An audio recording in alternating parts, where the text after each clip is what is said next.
Hello everyone, welcome back to my channel E learning Adda. दोस्तों, I hope आप सब अपने घरों में सुरक्षित होंगे। तो आज हम लोग प्रिंसिपल ऑफ टीचिंग के unit number 4 planning for instruction के lesson number 4.2 questions and questioning techniques के बारे में जानेंगे। ये इस लेसन का पार्ट 2 वीडियो है और इसके पहले पार्ट 1 वीडियो मैंने अपलोड कर दिया है, जिसमें कि importance of question, purpose of question and classification of questions के बारे में मैंने बताया था। तो आप इसके प्रीवियस वीडियो जाके देख सकते हैं। ओके, तो देखते हैं कि इस लेसन के ऑब्जेक्टिव्स क्या क्या है। पहला है describe the characteristics of good questions, यानी कि अच्छे प्रश्न की विशेषता का वर्णन करना। और दूसरा है explain the steps in questioning techniques, यानी कि प्रश्न करने की तकनीक के चरणों का वर्णन करना। लेसन को स्टार्ट करने से पहले आपके लिए मैं एक मोटिवेशनल कोट लेकर आई हूँ, तो चलिए उस पर एक बार नज़र डालते हैं कि क्या है मोटिवेशनल कोट। मंजिल चाहे कितनी भी ऊंची क्यों ना हो दोस्तों, मंजिल चाहे कितनी भी ऊंची क्यों ना हो दोस्तों, रास्ते हमेशा पैरों के नीचे होते हैं।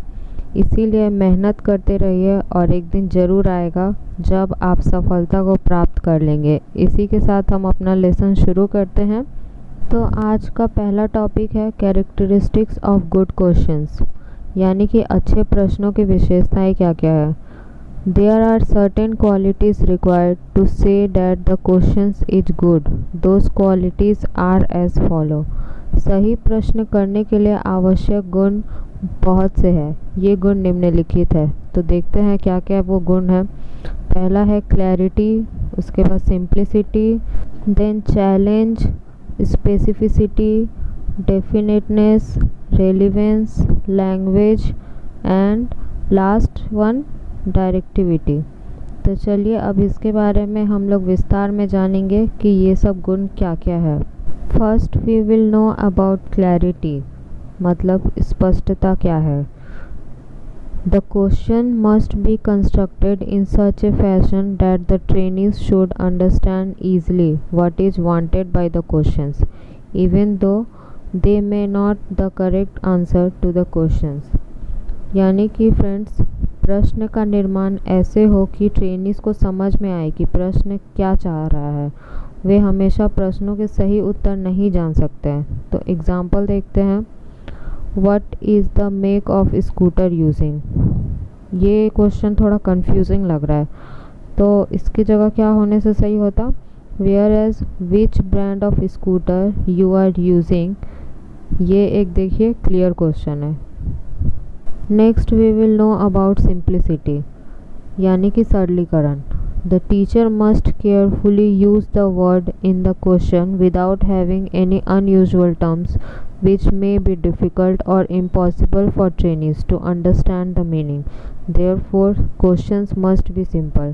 Trainees को अर्थ समझने में कठिनाई होने वाले शब्दों, अनावश्यक शब्दों को छोड़कर प्रश्नों में सावधानी पूर्वक शब्दों का प्रयोग करना चाहिए। यहाँ प्रश्न साधारण होना चाहिए। Next we will know about challenging, यानी कि चुनौती आधारित प्रश्न। A good question must stimulate thought, that is to compare और evaluate and should come to a conclusion and should have a challenging nature. यानी कि एक अच्छे प्रश्न का मूल्यांकन किया हुआ सार और घोषित व्यवहार से होना चाहिए। एग्जाम्पल देखते हैं। How does the cost of a diesel engine car is higher than a petrol engine car. यानी कि डीजल इंजन का कार का मूल्य पेट्रोल इंजन का कार से कितना अधिक होगा। आप इस क्वेश्चन को देखिए, आपको लगेगा कि ये क्वेश्चन हमें मजबूर कर रहा है सोचने के ऊपर कि डीजल इंजन और पेट्रोल इंजन दोनों में से किसका कॉस्ट हाई है।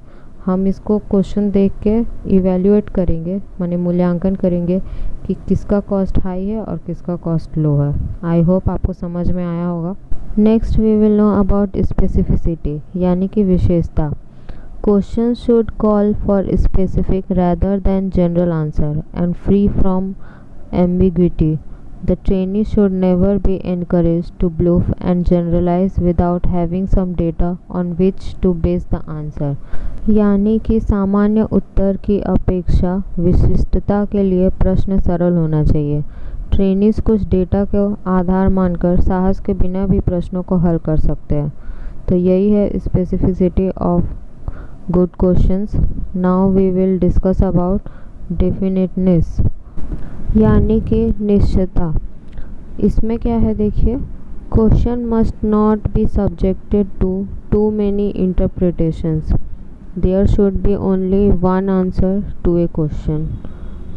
तो इसका अर्थ ये है कि प्रश्न विषयों से नहीं होता है, कई प्रकार के आंतरिक विषय होती है। यहाँ प्रश्नों के लिए सिर्फ एक ही उत्तर होना चाहिए। आप एग्जाम्पल देखिए, who was your chief minister. ये क्वेश्चन से आपको क्या लग रहा है, आप इसका क्या जवाब दोगे? कि चीफ मिनिस्टर तो कोई भी हो सकता है, क्योंकि इसमें ईयर मेंशन नहीं है, तो हर साल तो चीफ मिनिस्टर बदलते रहते हैं। और जबकि सेकंड क्वेश्चन है, उसमें लिखा है who was your first chief minister, तो इसका एक डेफिनेट आंसर है। तो ये क्वेश्चन करने का तरीका सही है, और जो ऊपर में क्वेश्चन है वो क्वेश्चन का कोई डेफिनेट आंसर नहीं है, सो वो इनकरेक्ट है। आई होप आपको समझ में आया होगा। नेक्स्ट अब हम लोग जानेंगे टेक्निक ऑफ क्वेश्चनिंग, यानी कि प्रश्न करने का सही तरीका। The art of classroom questioning is shown in figure. कक्षा में क्वेश्चन करने की सही कला क्या है वो देखिए इस फिगर के द्वारा दर्शाया गया है। तो सबसे पहला स्टेप है कि पूरे क्लास में हम एक क्वेश्चन पूछेंगे। उसके बाद दूसरा स्टेप है कि सही आंसर के लिए ट्रेनीज को सोचने का समय देंगे। तीसरे स्टेप में फिर प्रश्नों के उत्तर ट्रेनीज के नाम पुकार कर पूछेंगे। एंड फोर्थ स्टेप में आंसर को सुनेंगे और सबसे पहले आंसर को एक्सेप्ट नहीं करेंगे, कुछ दूसरे ट्रेनीज से पूछेंगे कि ये आंसर सही है कि नहीं है, फिर दूसरा आंसर जानने की कोशिश करेंगे। उसके बाद फिफ्थ स्टेप है सही आंसर को स्पष्ट रूप से बताएंगे और दोहराएंगे तथा तेज आवाज़ से दोहराएंगे कि पूरे क्लास में हम लोग का आवाज़ सुनाई दे। एंड लास्ट सिक्स्थ स्टेप है, यदि कोई ना समझ सके तो उस टॉपिक को दोबारा फिर से चर्चा करेंगे। अब हम ऐसे कुछ इम्पॉर्टेंट पॉइंट्स को देखेंगे जो क्लास में क्वेश्चन करते समय हमें उसका खास ध्यान देना चाहिए। सबसे पहले क्वेश्चन स्पष्ट होना चाहिए और आसानी से समझ में आए ऐसे भाषा में होना चाहिए। हमें सिर्फ इंडिविजुअल आंसर को ही एक्सेप्ट करना चाहिए। हम जब भी प्रश्न करेंगे क्लास में तो खुश होकर ही क्वेश्चंस करेंगे और ट्रेनी को धन्यवाद देंगे जब वो सही आंसर देंगे तब। नेक्स्ट है कि एक ट्रेनी को एक ही उत्तर देने के लिए अलाउ करेंगे। ग्रुप आंसरिंग को कभी भी क्लास में एक्सेप्ट नहीं करेंगे। और एंड में जो भी करेक्ट आंसर देंगे हमें उस ट्रेनीज़ को प्रोत्साहन बढ़ाना होगा और पूरे क्लास को इनकरेज करना होगा कि वो पार्टिसिपेट करे। नेक्स्ट अब हम लोग देखेंगे improper techniques of asking questions. तो पहला पॉइंट है डबल एंड ट्रिपल क्वेश्चंस, यानी कि 2 बार और 3 बार प्रश्न पूछना। उसके बाद है rotational questions to the same learner repeatedly, मतलब कि कुछ जो क्लास में अच्छे स्टूडेंट होते हैं उन्हीं से बार बार क्वेश्चंस करना। नेक्स्ट है क्वेश्चनिंग कंटिन्यूअसली, यानी कि लगातार क्वेश्चंस करते रहना। उसके बाद है questions asked to bright trainees only, सिर्फ कुछ अच्छे स्टूडेंट से ही क्वेश्चन करना। और लास्ट है आस्किंग यस और नो क्वेश्चनिंग वाइल टीचिंग, पढ़ाते समय हाँ या ना ऐसे क्वेश्चंस नहीं करना चाहिए। और लास्ट में देखिए कि क्लासरूम क्वेश्चंस में be classified under the heading like thought provoking, interpretational questions, memory recognisation types. तो नेक्स्ट हम लोग कुछ टाइप्स देखेंगे कि कैसे क्वेश्चंस हमें पूछना चाहिए क्लास में। Use the 5 Ws and 1 H। 5W और 1H जैसे क्वेश्चनों का हमें उपयोग करना चाहिए। Thought provoking question called for the ability to answer in the terms of thinking, recalling and responding. This type of question is also called as fact question. This type of questions should be asked that include the words why, what, who, when, where and how and etc. तो इसका मतलब है कि सोचने, याद करने और जवाब देने के मामले में जवाब देने की क्षमता के लिए उत्तेजक प्रश्न। इस प्रकार के प्रश्न को हम फैक्ट प्रश्न से भी जानते हैं। इस प्रकार के प्रश्न पूछने में ये शब्द शामिल होना चाहिए जैसे क्यों, क्या, कौन, कहाँ, कैसे आदि। एग्जाम्पल देखते हैं, जैसे what is the use of information sheet. और दूसरा एग्जाम्पल है why teach only one procedure at a time. तो ये है देखिए 5 WS एंड 1 H क्वेश्चन। हमें क्लास में इसी टाइप से क्वेश्चंस पूछना चाहिए। अब नेक्स्ट हम लोग देखेंगे मेमोरी टाइप क्वेश्चंस, यानी कि स्मृति प्रकार के प्रश्न। ये प्रश्न जिनका जवाब किसी ऐसी वस्तु के संदर्भ में दिया जाना है जो अतीत में सिखाई गई है। इसीलिए ट्रेनीज को केवल देखकर ही पिछले अध्ययन को याद रखना है और बिना अधिक सोच विचार किए जवाब दिया जा सकता है। इस प्रकार के प्रश्न कैसे, कहाँ आदि के साथ पूछा जाना चाहिए।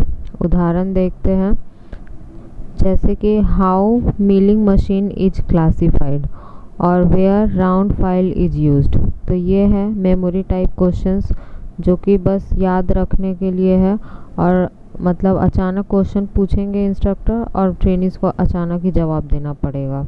Okay, now next point is questions can be named as per the situation or the occasion in which it is being asked. Accordingly, questions which can be asked in each step of teaching are as follow.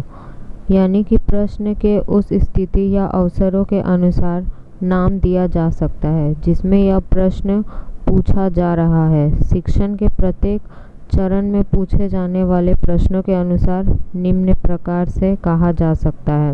वैसे तो हम teaching के 4 steps जानते हैं, preparation, presentation, applications and last testing. तो preparation step में कैसा questions होना चाहिए, उसमें इंट्रोडक्टरी और रिव्यू क्वेश्चंस होना चाहिए, यानी कि परिचयात्मक या समीक्षा प्रश्न। और सेकंड स्टेप प्रेजेंटेशन स्टेप में डेवलपमेंट क्वेश्चंस होना चाहिए। नेक्स्ट एप्लीकेशन स्टेप में रिकैप्चुलेटिव क्वेश्चंस और रिवाइजरी क्वेश्चंस पूछा जाना चाहिए, यानी कि पुनर्पूंजीकरण संबंधी या संशोधन संबंधी प्रश्न। और अंतिम में टेस्ट स्टेप, जिसमें कि टेस्ट क्वेश्चन और examination questions, assignment questions, drill questions, comprehensive questions और इत्यादि पूछे जाने चाहिए। ओके, आई होप आपको सब समझ में आया होगा। फ्रेंड्स, ये जो टॉपिक है लास्ट, ये एग्ज़ाम पॉइंट ऑफ व्यू से काफ़ी इम्पॉर्टेंट है। ओके, नाउ फीडबैक आप ज़रूर दीजिएगा। अगर आपको वीडियो पसंद आए या ना आए, कमेंट बॉक्स में मुझे ज़रूर बताइएगा। So thank you for watching this video and have a nice day. Be safe and take care of yourself. Thank you so much.